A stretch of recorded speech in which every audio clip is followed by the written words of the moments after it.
G'day guys, Zuckermoney here, and welcome to Mod Spotlight Episode 2.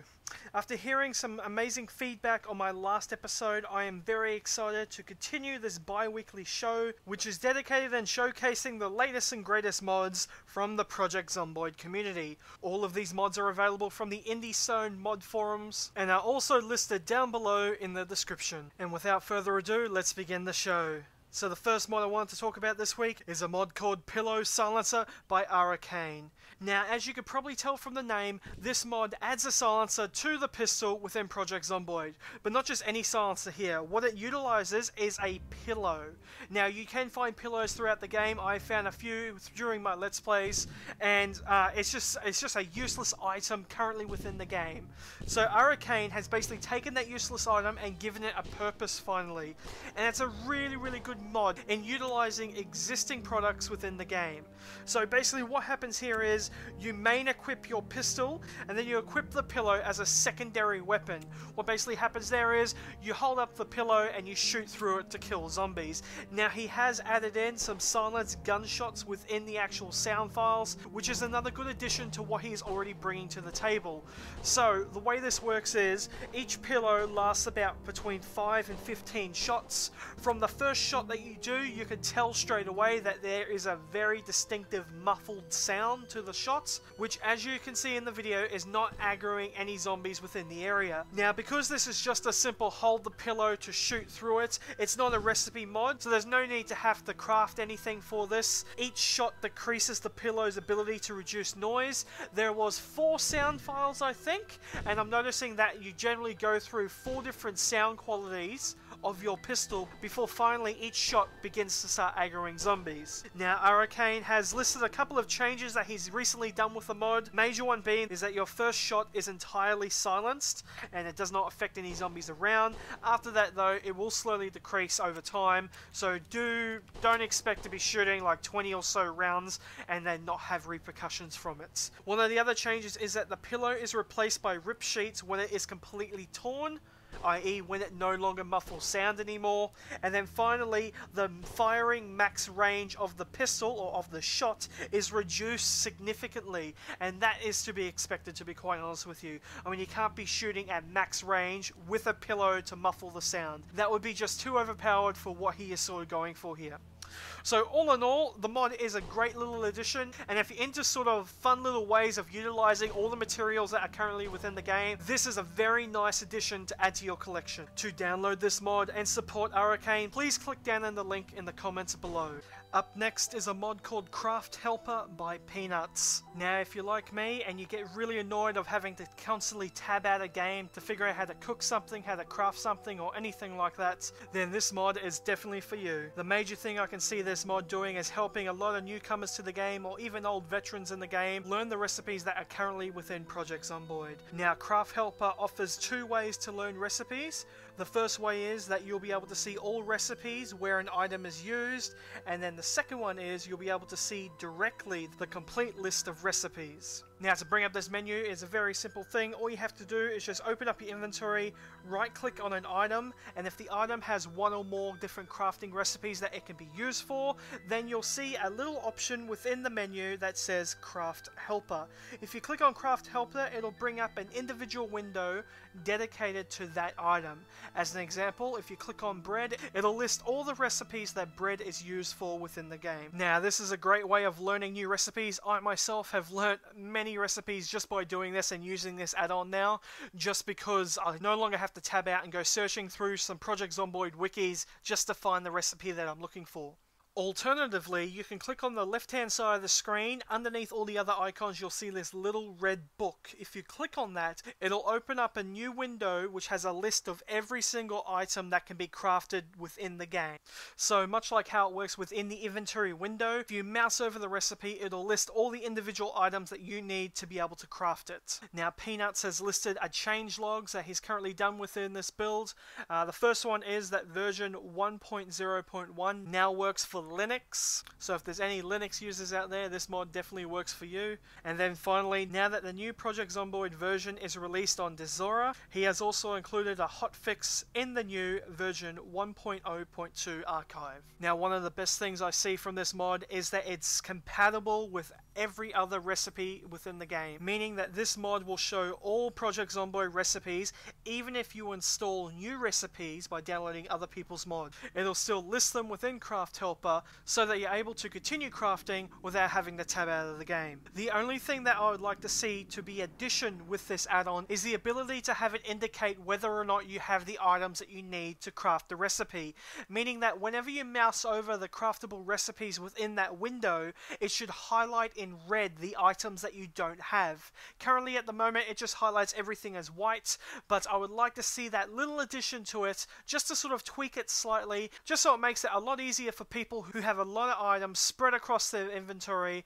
and can't tell which items that they need to complete the job. Peanuts has done an amazing job here. Be sure to give him your support, and if you wish to download his mod, please click down in the links in the comments below. Up next is a great little bundle of all these different new cooking recipes by Tux. This is his third mod ever. I actually reviewed 2 of his mods last week, which were really good, and this is another one that I am very excited to show you guys today. So the mod that he has is called Food Expansion. Now what this does is it adds over 20 new cooking recipes within the game.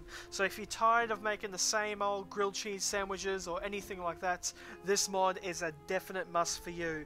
Now he's gone into extreme detail in what you can actually cook here. You can now cut loaves of bread into sliced bread. You can create pasta sheets, pasta shapes. You can do 3 different tiers of lasagna. You can do mashed potato or creamy mashed potato.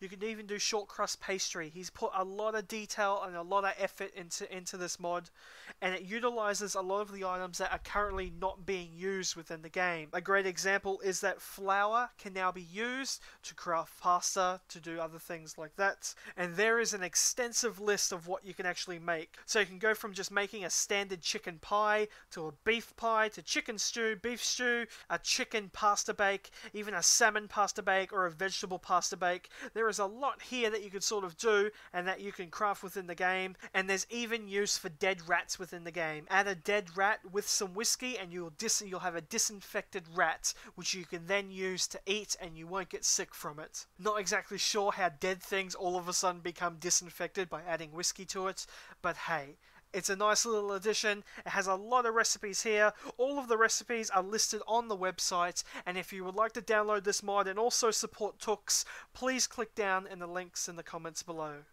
Up next is a mod by Kinyoshi. He's released another one called Sewing Kit Mod. Now it's basically like another crafting system within the game now. You'll have these little items called sewing kits that you'll be able to find within basically any house. I believe in the one house that I spawned in, I found 3 sewing kits within there, so I think the spawn rate is quite high for it, but because they don't last forever and they only have a certain amount of uses before they get destroyed, it's sort of good to have it around enough so that you can continue crafting as the game goes on. Now with this mod you'll be able to craft vests, shirts, trousers, skirts, blouse, shorts, shopping bags, even more bed sheets. And also if you downloaded the Pillowsilencer Mod, you'll be glad to know that you're able to craft pillows with Kinyoshi's Sewing Kit Mod. So all of these recipes just require a sewing kit and then anywhere from 1 to 3 bed sheets. Now the good thing about this is if you're heading in those later months when winter's starting to hit and your character is very cold and you can't seem to find a sweater anywhere, well, by crafting a shirt, which is only 2 sheets in a sewing kit, you will be able to craft a sweater, which will keep you nice and warm and keep your character from getting sick in the later game.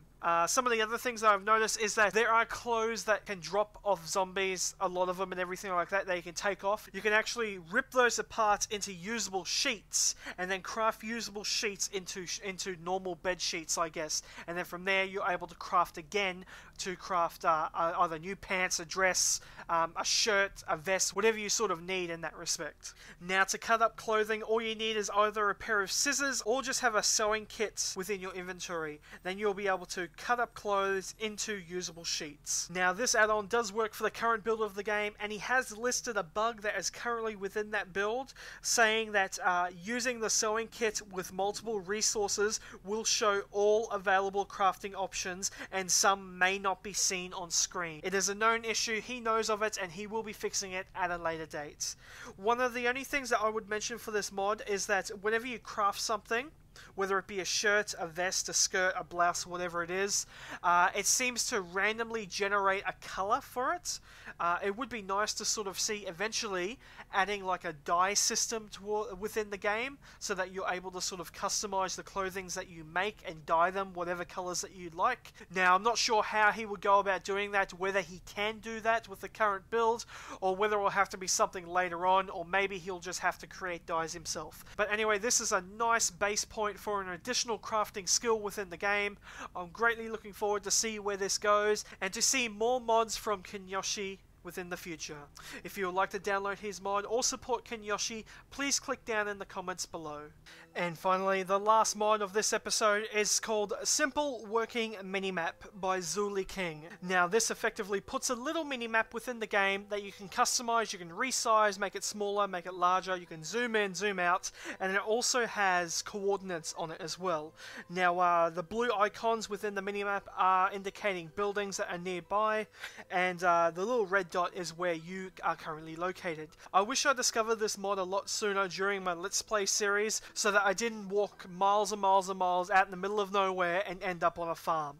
With this mod, you'll be able to see the location of buildings that are nearby, and sort of you'll be able to judge distances on how far it'll take you to sort of run from A to B, and also how many buildings are in the way between there and your destination. Now, this add-on does work for the latest build of the game, which is currently version 0.04. Now, he did have a minor fix here. Rounding numbers cause the houses to appear fragmented. To counteract that, all rectangles are now 1 pixel wider and taller, so the minimap will no longer show buildings that aren't there, or not indicate buildings that are there. So this mod doesn't bring a lot to the table, but what it does do, it gives people a chance to actually know the layout of the city and plan their next move ahead of time. The only issue I have is that the map doesn't orient in the way that you're facing. Maybe that would be just too much to ask for, but I noticed that it's sort of set on a vertical plane, meaning that I was noticing that some of the buildings that I was facing was actually not in that direction that I was facing according to the minimap. So I'm not sure if that can be fixed or anything like that, but this is just a simple minimap. I'm sure later on down the track the developers of the game will actually put in their own minimap within there. For survival enthusiasts, for people who don't want to sort of have that luxury, hey, by all means don't download this mod. Only download it if you want to sort of know the layout of the town, or if you're new to the game and want to sort of explore the most efficient way possible, basically. To download this mod or to support Zuli King, please click down in the comments below. And there you have it. 5 mods were featured this week. This show will continue to be a bi-weekly episode thing until the game goes to full release and there are more modders within the community sort of helping out. Until then, I would love to thank all of the modders out there doing all the hard work, and I hope that this video series will help you guys get some more exposure and also get some more downloads on your mods. On another note, I wanted to bring up this episode right here is my 100th video on YouTube. Now, it's sort of a little personal milestone of mine. When I started out redoing YouTube videos, I guess, after quitting for a long time, I wanted to reach 100 videos uploaded and then sort of reflect back on what I've done and then plan ahead on how I wish to move forward into the future. Now, I would love to thank everyone who has given me a lot of the support over the years of me doing this. I greatly appreciate it. All of the comments I read, all of the kind words you guys send me on Twitter, on Facebook, anywhere like that. I greatly appreciate it. To celebrate this though, I would love to do a giveaway. So how this is going to work is I am going to give away Project Zomboid to my viewers. Now, I will be giving away 1 copy next week. Let's set the date as I will draw the winner on the 11th of July 2013. To be eligible for the contest, all you need to do is like the video and leave a comment down below. I will be selecting a winner at random and will contact that person on the 11th of July 2013. And I'll also include the update on who actually won within the next Mod Spotlight video. If you enjoyed this video or found it very informative, please leave a like, comment, and subscribe to my channel. Anyway guys, my name is Zukumani, thank you all so much for watching, and I'll see you all next time.